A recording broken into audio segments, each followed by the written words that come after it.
what's considered mom and pop, what's considered small, what's considered mid-size, and then what's considered large. Obviously not like the conglomerate publicly traded companies, but like in your opinion, in terms of revenue, just based off revenue, what are those categories? So I would say I'm going to use two revenue numbers here because I think it's really important because I think some people that might be listening to this may fall into one camp or the other around this. One of the revenue numbers we talk about is gross revenue. At least that's what we talk about. And that includes all of the parcel spend like FedEx and UPS and any of the small parcel spend and any of the LTL sort of spend. Because if you are running those spends through your business, that chunk of the revenue can often be like double the actual. So if you're doing, all in gross with all that parcel spend and stuff like that, you might be a $15 million sort of a company. I'd say that that's probably the top end of the small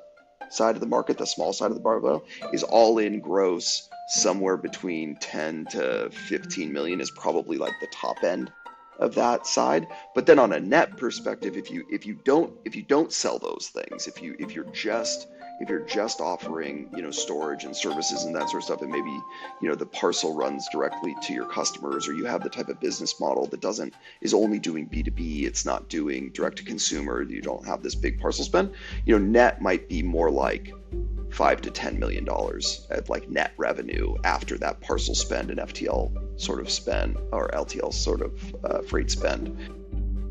Let's call it sub 10 million of net revenue is probably the small side of the market. I think that big really starts more in the $200 million category, and then you've got this kind of chasm in between 10 million of net revenue and sort of $200 million that there's just a big wide open